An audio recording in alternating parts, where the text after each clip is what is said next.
Okay, so continuing with fire resistance where we stopped in the last class, if you recollect, just to remember what we did, fire resistance is defined in time unit. So it is the time for which an element is able to withstand or perform adequately against standard fire, right. So it should sustain the standard fire during that period of time. Now, three issues we discussed. One was collapse, that is structural inadequacy or structural stability issue. Other is time during which it doesn't transmit the fire to the next room, that is by virtue of its insulation quality and also maintaining an integrity. So that's how we define fire resistance, right. So test for integrity, look for a crack on the which side? On the ambient temperature side. Furnace side, the heat would be there. Look for a crack onto the room temperature side, and bring a standard cotton pad in front of the crack, right. And if the pad catches fire within 10 seconds, then the structure is said to have lost its integrity. For example, it could be something like this. So let's say this is my structure, right. This is my element, wall element. Let's say I am talking of wall element, and they would be tested as they are supposed to be in the structure. For example, a slab element will be kept horizontal in the furnace, heated from the bottom, and you will see the top, because usually fire effect is from the bottom, because hot gases tend to go up and accumulate. So normally floor will be least affected, as we shall see. So if something like this, if this is your element, and on this side you have, let's say on this side you have the fire, on this side you have the fire, this side you have it is engulfed in fire. So you look for a crack, crack on this side, some sort of crack formation on this side. So this is the crack. Bring the standard cotton pad in front of the crack, and if it catches fire within 10 seconds, then you say that the element has lost its integrity. All right. So that's what it is. It's lost its integrity. Fine. So that's what it is. So that's how we test for integrity. Test for insulation, we look for temperature rise on the other side. So here we are now looking average temperature. If it goes beyond 150 degrees centigrade, then the structure is lost its insulation quality, and no individual point shall exhibit a temperature rise more than 180 degrees centigrade. Just let me explain again to you. Supposing this is my structural element again, let's say it's again the same wall element I am talking of, right. So what I will do is I will instrument it. The furnace side is this is the furnace side, this is the furnace side, this is the furnace side, right. So the heat fire is on this side. So what I will do, I will have some sort of thermocouples all over the places, right, temperature measuring devices, and so will be the cases there also, inside also. So if the temperature rise here, if the delta T here is more than 180 degree at any point, if it is greater than 180 degrees centigrade at any point delta T, then I say that it has lost its insulation quality. Not only that, average delta T for all these points you can measure, and average delta T should be less than 150 degrees centigrade, less than 150 degrees centigrade. So as long as this condition is maintained, that is less than 180 at any point, less than 150 on an average, it's fine. We say that it can still withstand the fire, and it has the moment it loses this, moment it goes beyond this, we say that fire resistance, there is the time at which the time corresponding to that, we call it as a fire resistance. So if the average temperature rises beyond 150 degrees centigrade, the structure has lost its insulation.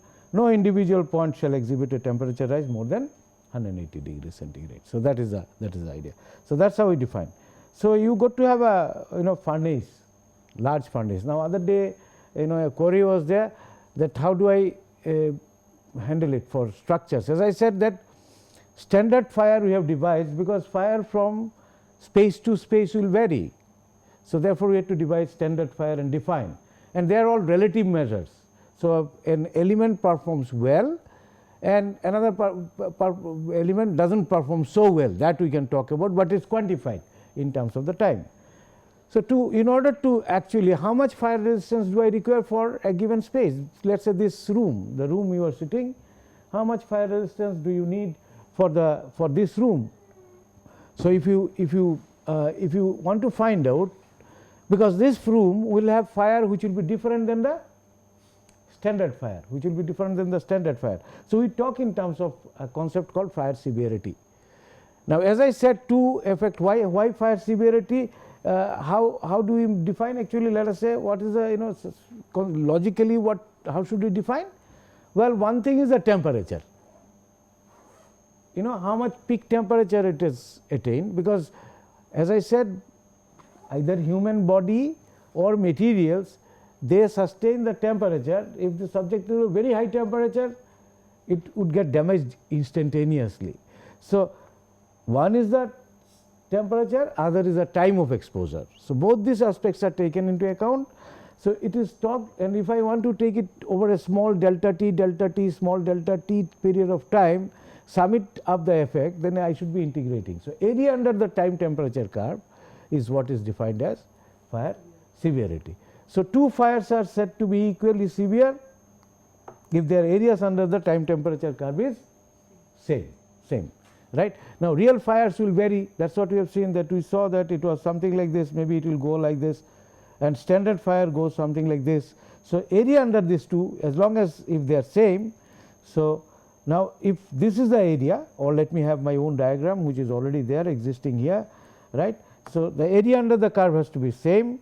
So, area under the curve will be integral capital T is temperature, dt is the time, small t is the time. So, integral T dt should be same, right, integral T is dt should be same. In other words, say this is my real fire, this is my real fire, this is my real fire, right. Real fire varies like this, and this is my standard fire, this is my standard fire, this is my standard fire, right, this is my standard fire, and the area under this curve, area under this, what I do is the standard fire I go on finding out the area, right, area under this curve, and also find out the area from under this curve, and when these two are same, that means 60 minutes is the equivalent fire resistance of this fire. Now, there is one thing, we have taken it above 300 degree.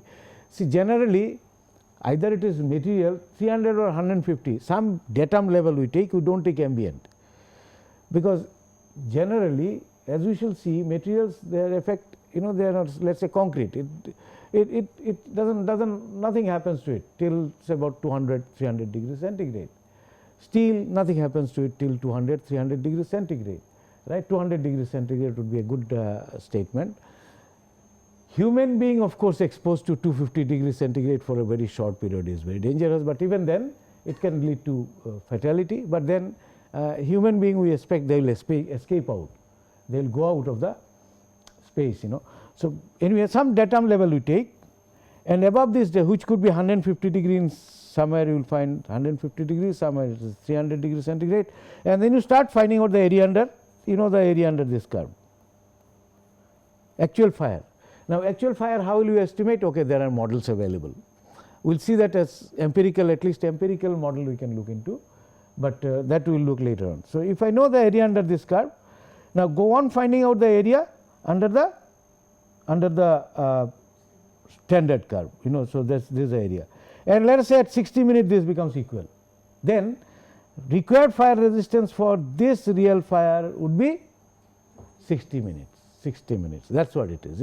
So, what we are saying is, so therefore, the material that you put in, the walls, columns, slab and beam, etc., in that particular room should have a fire resistance minimum 60 minutes. So, we can actually, using this fire severity concept, we can estimate out what is the requirement of fire resistance in a room or elements exposed to given room. So, walls, floor, roof, etc., beam, columns, are all structural and non-structural elements. We can talk in terms of this, but this is fire resistance. Fire resistance is essentially related to more related to elements such as structural elements like beam, column, and also other elements like walls, partition wall, which are structural elements plus the elements which is enclosing the room. Now, if you come to even you can talk in terms of the fire resistance of, let us say, furnitures, that's fine, but there are certain additional things also one has to look into. For example, issues like flame spread. I'll talk about that sometime later on, because spread of flame can be very fast in certain finishing, paints, etc., etc. So, when you have finishings, these are the other issues, not exactly. Fire resistance is for building elements which are relatively larger, not the thin coating or something of that kind, right, but as an integral element we will be looking at it. So, that is what the concept of fire severity, right. So, therefore, now fire load I have just defined. Now, fire load, if I know, because fire severity will depend upon, or time temperature curve for a real fire will depend upon fire load. And last class I was just mentioning, sometime earlier I was mentioning, fire load we define in terms of, is sometime denoted by Q, but I think it's, it can be, because books defined Q, but heat flux also sometime we are defining by Q. So, please do not get confused. So, this is fire load. Q is the heat of, as I said, combustion of ith material multiplied by mass of ith material that is present in the room, full room, divided by the either the floor area, you talk in terms of floor area, or sometimes the total internal area is also talked about, right. So, fire load is defined in this manner. Now, this is in, it will be in kilojoules or megajoules. This will be in megajoules per unit mass. If you multiply per kg, megajoules per or kilojoules per kg multiplied by the mass. So, this is in terms of kilojoules or megajoules for all the materials in the room, generally megajoules. So, megajoules per meter square is the unit. So, usually it will be megajoules per meter square, megajoules per meter square. I am not happy with the color, let's use the black, megajoules per meter square. So, megajoules, megajoules per meter square. Now, I also mentioned, so this is a unit, but I also mentioned that I might express it in terms of equivalent kg of wood, because most of the experiment is done in terms of equivalent kg of wood. So, fire load in kg would be, kg of wood would be something like this. Now, this is for wood. If I know the delta Hc of wood, then this is megajoules divided by megajoules per kg. This will give you in kg. Now, sometime I also denote it by all internal area, that is why this difference. This is AF floor area. Some people have tried to define it with all internal surface area. The reason is, in whichever way you do, the idea is that the spread is important. Spread is important, right? And if you are looking at the whole internal surface area is the one through which heat gets dissipated. So, some people earlier days people also use AI, but commonly it is AF floor wise, right? And then you AI or AF, whatever it is, if you divide it by the heat of combustion of wood, then you get in equivalent kg. So, we simply write kg of wood, right? Simply we write kg of wood. So, that is how we define fire load, that is how we define fire load, equivalent kg of wood. And people have done some experiments in good old days, they have done some experiments in good old days in furnaces, and what they have done, they have varied the fire load like 60 kg per meter square of floor area, right, and then ventilation. So, considering something like a compartment, a single room compartment, something of this kind, having one window somewhere, one window which is occupying 25% area of the wall. So, if this is the wall, it is 25%. That is what they did, experiments they did, and then 60 kg per meter square and per unit floor area, in terms of floor area, and 25% opening in one wall. So, this is the case. So, what they saw was this is the typical time temperature curve. Now, when you vary this, ventilation is increased to half the wall area. That means, this has now become instead of 50%, instead of 50%, this has become half now, slightly bigger. You find that it lasts for lesser period of time. The fire actually finishes off here, right, and temperature is nearly similar. Temperature is nearly similar. Now, we can understand this. How we can understand this? How we can understand this physically? Because we said oxygen availability. If the oxygen availability is sufficient, it would actually quickly consume all the fuel. All the fuel will be consumed quickly. So, oxygen rate of burning is a function of the oxygen availability also. So, it will consume the fuel quickly, therefore, it finishes off lesser time, while this took longer time. And now, if I reduce down the fire load, let us say I make it 30 kg, right. Temperature does not go, like 1/4 is here, but if the ventilation is half, it really comes down. Temperature is reduced because now fire load itself is reduced. And if still I have 15 and 1/4, and so these are the experimental empirical evidences, 7.5 kg per meter square. So, basically it depends upon opening, area of opening, and also depends upon the fire load, also depends upon the fire load, So, as fire load increases, temperature increases, maybe severity will increase.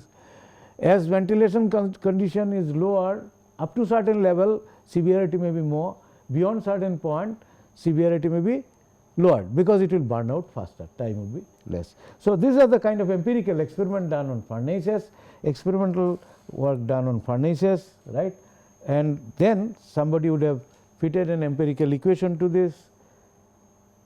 So, I will come back to this, this empirical equation, right. This is the equivalent fire resistance actually they worked out.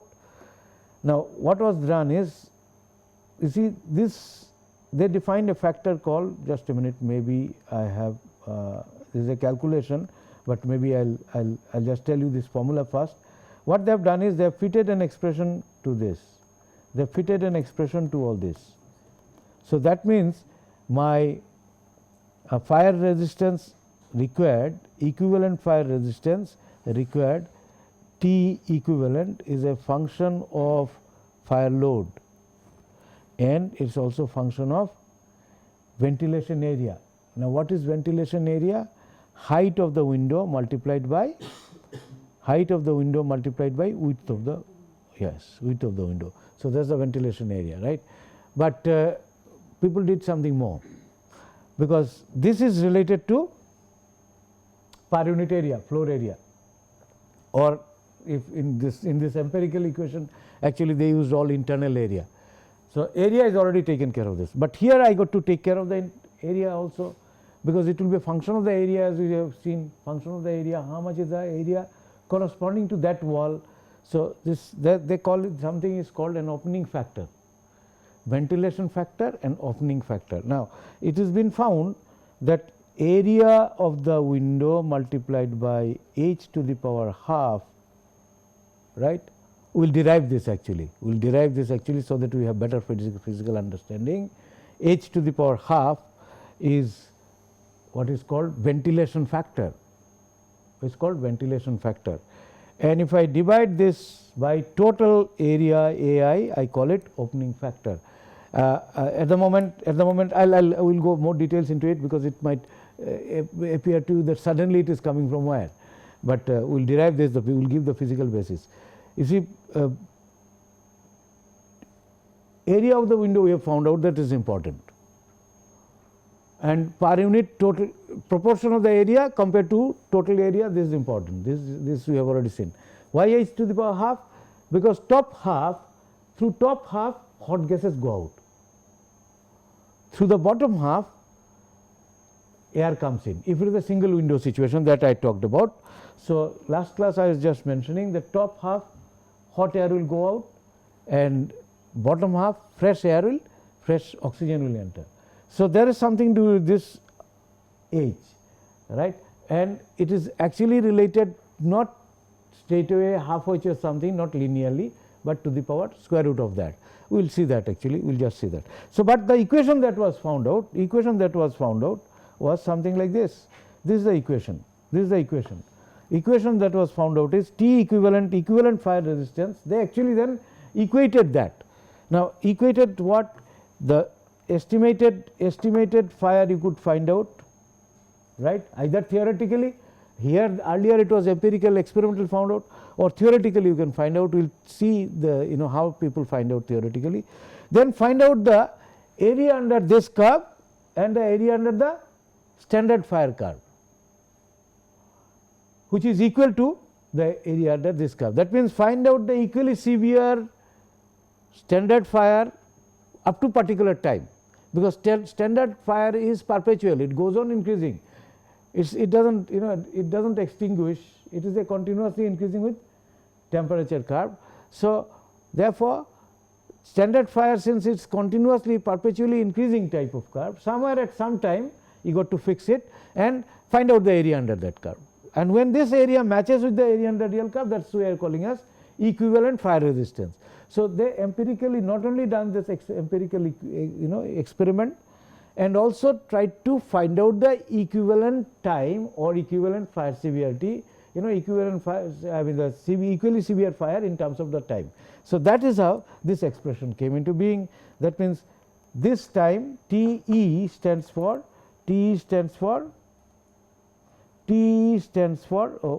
again Gerber, T stands for equivalent time for standard fire, right, since they found that it is proportional to fire load and proportional to total area divided by AW. So, it is A total, means all internal area, this AT is been used by those people who derived. I earlier used AI, internal area, A total area, that means floors, ceiling, everything, divided by what is called ventilation factor. This term is called opening factor, not half. This term AT by AW H to the power half is called opening factor. Its basis we will look into this, because that involves a little bit of fluid mechanics issues, we will come to that, right. So, that is it. Now, just as an example, supposing you want to find out the fire severity in terms of equivalent fire resistance of a compartment given the following data. The compartment size is 10 by 5 by 3, window in one wall of size 2 meter by 1.5 meter, right, and 4 windows, let us say 4 such windows in the 4 such windows actually. Calorific value of wood is given as 18,000 kilojoules per kg, and fire load is 50 kg per meter square, typical for office and things like that. The values I think I might be having somewhere, typical values for fire loads people have actually found out for various types of occupancies, right. Although National Building Code does not give the such values really, because it does not look into modeling. National Building Code part 3, which we will discuss in terms of planning, NBC, National Building Code now 2005, then there is all modifications even recent also. So, National Building Code of India, it deals with, it has got a section 4, I think part 4, which deals with fire protection, part 4 deals with fire protection, I think part 3 is administration, part 4 deals with fire protection, right. So, this part 4 gives you what are the fire protection need for every types of occupancy, including planning, number of escape you should have. So, that we will discuss later on, but it does not give you the fire load and all, because it does not really address the question of design for fire resistance, whether it is a partition or a structural element, it does not discuss it. But IS 456, if you remember, Indian standard 456 gives you now in one table the minimum cover thickness required for particular fire resistances. So, cover thickness is also decided based on fire resistances. So, that so all the codes they have in some way or other they looked into. Steel code, for example, takes care of this, because for steel it is relatively very important to look into the fire issue. So, some empirical formula is being used. We will look into the simpler case and find out. So, 18,000 kg and this 50 kg per meter square is typically for an office, and let us do a small calculation before we go to the next one. So, if it is 18,000 kg per meter square per unit floor area, 50 kg per meter square of floor area, and 5 into 10 is a, because room size is 10 by 5 by 3, we said, make it a simple case. So, this is the floor area. Now, this QF in this empirical formula is divided by total internal surface area. So, what is the total internal surface area? 5 into 10, 2 into 5 into 10, that is ceiling and the floor, right. And how much is the wall? Wall is basically 5 plus 10 into 3 minus the window area, because 4 windows are there, 4 windows are there, 4 into how much we said, 2 into 4 into 4 into 2 into 1.5 into 4. So, 2 into 1.5 into 4, 2 into 1.5 into 4. So, this will make it how much? This is actually 100 plus 1545 minus 45, is it 45 or 5 into 2 also, because perimeter I am taking, no, perimeter I am taking. So, 5 into 10, 15 into 2, 30 into 3, 90, right. So, how does it come 190? There is some mistake still I am doing. 15 to 100 is very much there, and 4 into 2 into 1.5 is 12. Now, 190 is the internal area. It is based on the total internal area with respect to the window, not solid area. It is total, sorry. So, this is not required. There is no summation, minus is not required. So, this is 190 is the area of the walls. So, this here is total floor area, not the window area subtracted. So, divide by 190 and you get megajoules per square meter to be used in that empirical formula. To be used in that empirical formula, because this is not done. If you see from fundamentals, this may not be necessary, floor area itself is good enough. So, equivalent fire resistance is given as 0.067, 0.67, not 67, 0.067, this 0.67, that is what we said, 0.067, yeah, there is a 0.067.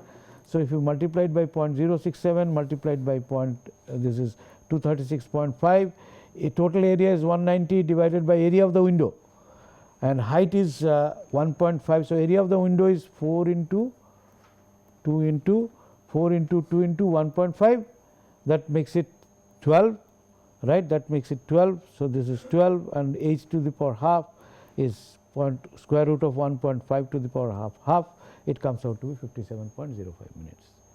That means about 1 hour fire resistance you would require for that, all the elements in that compartment, all the elements in the compartment, right, all the elements in there. So, that is how one can find out how much is the fire resistance required in given space. For example, if I know this space classroom, approximately I can find out the fire load as well, because total wood or materials known to me, plastics, their delta Hc would be known, right, and I can find out the total fire load, the area, internal area is known. So, I can find out the QF to use in this kind of an empirical formula. So, all the concrete element here should have a fire resistance, or all the structural element here should have a fire resistance corresponding to this or more. So, I think we can break, take quick questions and then again.